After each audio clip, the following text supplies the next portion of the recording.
Hello and welcome to the profession 365। दोस्तों G7 summit को लेकर बहुत बड़ी मेजर अपडेट निकल कर आ रही है।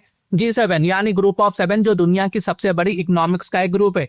इस बार समिट कनाडा में हो रहा था और बहुत सारा प्रेशर भी आया कि आप इंडिया को भी बुलाओ, तो कनाडा ने इंडिया को भी यहाँ पर बुला लिया।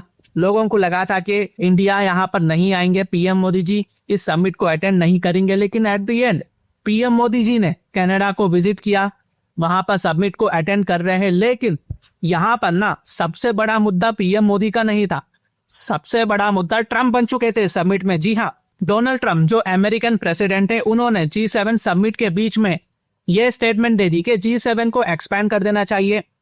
लोगों को लगा कि चलो भाई बहुत अच्छी बात है, शायद इंडिया की बात हो रही है, इंडिया को भी ऐड कर देना चाहिए यहाँ पर। लेकिन ट्रम्प ने कुछ और स्टेटमेंट दे दिया। ट्रम्प ने कहा कि नहीं, रशिया को वापस लाना चाहिए। जी हाँ, रशिया को वापस लाना चाहिए। नाउ याद करो, पहले G7 G8 था, ठीक है, और रशिया इसका बहुत बड़ा हिस्सा था। लेकिन 2014 में रशिया ने क्रीमिया पर कब्जा कर लिया था, जिसके बाद वेस्टर्न कंट्रीज ने रशिया को G8 से निकालकर G7 बना दिया। अगर आज रशिया G8 में मौजूद होता था ना, तो शायद दुनिया को यूक्रेन वॉर देखने की जरूरत नहीं पड़ती। अगर रशिया वाकई में G8 में होता तो दुनिया को यूक्रेन वॉर देखना नहीं पड़ता। यहां तक कि डोनाल्ड ट्रंप ने यह स्टेटमेंट दिया था पास्ट में। नाउ जो G8 वाला स्टेटमेंट है ना, ट्रंप ने ये अमेरिका में खड़कर नहीं कहा, ट्रंप ने ये कनाडा की जमीन पर खड़कर कैनेडियन पीएम के सामने यह स्टेटमेंट दिया है। बेसिकली कनाडा के पीएम इनको देखते रह गए कि भैया तुम क्या कह रहे हो, वो भी कनाडा के जमीन पर खड़ के मेरे सामने कैसा ऐसा स्टेटमेंट दे सकते हो। वो अंदर ही अंदर बहुत ज्यादा परेशान हो गए थे होंगे। कैनेडियन पीएम का फेस देखो गाइस, इनके फेस को देखकर ही पता चल जाता है कि वो कितना पैनिक में था ये स्टेटमेंट सुनकर। वेल, ये दिखाता है अमेरिका डोमिनेंस कितना स्ट्रांग है। और ट्रंप यहाँ नहीं रुकते, ठीक है, इनकी जो टेंशन है ना वो और भी ज्यादा बढ़ जाती है। ट्रंप आगे कहते हैं कि रशिया ही नहीं बल्कि चाइना को भी G7 में ऐड कर देना चाहिए। मतलब रशिया को ऐड कर तुम G8 बना दो, फिर हम चाइना को ऐड कर G9 बना देंगे। लेकिन वेट, यहाँ पर रशिया चाइना साइड में खड़कर हंस रहे हैं कि देखो ट्रंप ने क्या स्टेटमेंट दे दिया। आप एनीवे दोस्तों, रशिया और चाइना को कोई इंटरेस्ट नहीं है इस ग्रुप में आने के लिए। और यहाँ तक कि रशिया ने G7 का मजाक बनाया है कि देखो G7 अब इतना रिलेवेंट नहीं है, बेकार ग्रुप है। लेकिन सवाल यहाँ ये पैदा होता है कि अगर रशिया और चाइना को ऐड करना है तो फिर इंडिया को क्यों नहीं? भाई इंडिया भी तो बहुत बड़ी इकोनॉमी है ना। ट्रंप ने इस बारे में कुछ नहीं कहा, ठीक है, कि इंडिया को G10 बना देना चाहिए, ऐसा कुछ स्टेटमेंट नहीं दिया ट्रंप ने।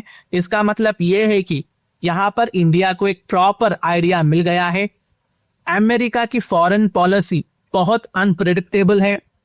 यहाँ पर बेसिकली इंडिया को एक टूल की तरह इस्तेमाल किया जा रहा है। तो यहाँ पर चाइना को चैलेंज करने के लिए, चाइना को टैकल करने के लिए इंडिया की मदद ली जाती है। वेरास दूसरे मामलों में इंडिया कुछ भी नहीं है इनके सामने, ठीक है। इंडिया की ये लोग इतनी इंपॉर्टेंस कदर नहीं करते, जब बात चाइना की है तब जाकर ये करते हैं। तो यहाँ पर हमें एक प्रॉपर क्लैरिटी मिल गई है, ठीक है दोस्तों। आप लोगों को समझ आ चुका है कि हम ब्रिक्स क्यों नहीं छोड़ते। ब्रिक्स की इसलिए ही इंपॉर्टेंस है, हमने जब ब्रिक्स को ज्वाइन किया था ना, ये एक बहुत बड़ा गेम चेंजर ग्रुप था, हमने बहुत अच्छा फैसला लिया था। आज हमें ब्रिक्स की अहमियत, इंपॉर्टेंस समझ में आ रही है, ठीक है। और सवाल डोनाल्ड ट्रंप पर भी उड़ता है दोस्तों, डोनाल्ड ट्रंप ने क्यों इंडिया का नाम नहीं लिया? क्या ये वही इंडिया है जिसे वो सबसे बड़ा पार्टनर बोलते थे इंडो पैसिफिक में? क्या ये वही इंडिया नहीं है दोस्तों जिसके प्राइम मिनिस्टर मोदी के साथ ट्रंप ने हौडी मोडी किया था? क्या ये वही इंडिया नहीं है दोस्तों? इंडिया की मदद से यूएस यहाँ पर चाइना को काउंटर कर रहा था। तो आज ट्रंप ने यह साबित कर दिया है दोस्तों, G7 की असली एजेंडा में इंडिया नहीं होता। दोस्तों मेरे हिसाब से ना G7 एक फाइनेंशियल पावर ग्रुप तो है, लेकिन G7 एक वेस्टर्न सर्कस है।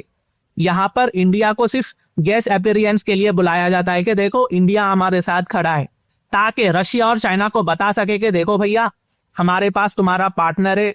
याद रखो, G7 की असली एजेंडा में इंडिया नहीं होता। इंडिया को सिर्फ तब बुलाया जाता है जब उन्हें चाइना को काउंटर करना होता है। लेकिन जब रशिया और चाइना को परमानेंट जगह देने की बात होती है तो इंडिया का नाम लिस्ट में भी नहीं होता। ये कैसी दोस्ती है दोस्तों? एक तरफ ये कहते हैं इंडिया स्ट्रैटेजिक पार्टनर है, तो दूसरी तरफ इंडिया का फ्यूचर G7 में देखना भी नहीं चाहते। मेरी बात को नोट कर लेना, ब्रिक्स इंडिया का ही असली प्लेटफॉर्म है। अपने टर्म्स पर खेलने का टाइम आ चुका है। अगर वेस्ट हमें सीरियस नहीं लेता तो क्यों हम G7 के पीछे भागे, उसके मेहमान बने? ब्रिक्स में इंडिया तो बॉस है ना, इंडिया तो मालिक है। ना सिर्फ इंडिया इसका मेंबर है बल्कि मेंबर के साथ साथ इंडिया ब्रिक्स का फाउंडिंग मेंबर भी है। यहाँ ना अमेरिका का डोमिनेंस है ना यूरोपियन का एरोगेंस। ब्रिक्स में इंडिया अपनी लोकल करेंसी में ट्रेड प्रमोट कर सकता है।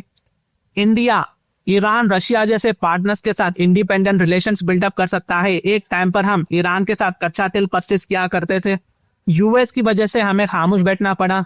अगर यूएस हमारी कदर नहीं कर रहा है, हम इतना खामोश क्यों है? हम हमारे ट्रेड को क्यों रोक रहे हैं? इंडिया ग्लोबल साउथ के लिए एक लीडर बन सकता है दोस्तों। Africa, Latin America, West Asia सब इंडिया को एक लीडर के तौर पर देखना चाहते हैं ग्लोबल साउथ में।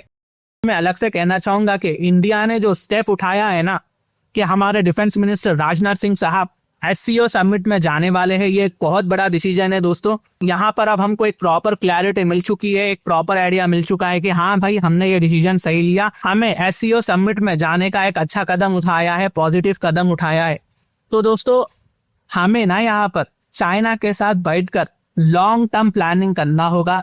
टेरिटोरियल डिस्प्यूट के बारे में भी बात करना होगा, ट्रेड डिस्प्यूट के बारे में बात करना होगा। सारे इश्यूज को हमें यहाँ पर सॉल्व करने की जरूरत है, क्योंकि यूएसए को अच्छी तरह पता है और इनके बड़े बड़े इकोनॉमिस्ट यही कहते हैं, अगर कल को इंडिया पावरफुल बन जाता है, ठीक है, सबको पता है चाइना आने वाले टाइम का दुनिया का फर्स्ट इकोनॉमी है, सेकेंड इंडिया होने वाला है, थर्ड पर यूएसए आ जाएगा, 2 रैंक यूएसए नीचे गिर जाएगा। सबको यह बात अच्छी तरह से पता है।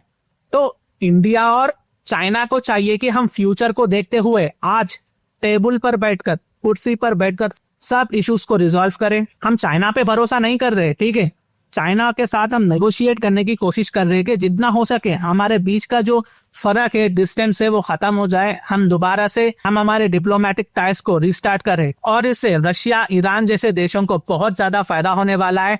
हम पाकिस्तान के इन्फ्लुएंस को भी यहाँ पर कट कर सकते हैं अगर बातचीत अच्छी हो जाती है। तो दोस्तों, आपको क्या लगता है, क्या हमें ब्रिक्स को पावरफुल बना देना चाहिए? क्या हमें अभी भी यूएस सैंक्शंस की वजह से ईरान का कच्चा तेल परचेस नहीं करना चाहिए? क्या आज हमें भी चाइना को स्टिल इग्नोर कर देना चाहिए? ये सब सवाल मैं आप पर छोड़ता हूँ, ठीक है। तो ये कुछ अपडेट्स थी जो मैंने आप तक लाया है। अगर मेरी वीडियो इन्फॉर्मेटिव दिखे तो इंटरनेशनल अफेयर्स के लिए आप मेरे चैनल को सब्सक्राइब कर सकते हैं। Thank you for watching, thank you for listening and I always say God bless you all.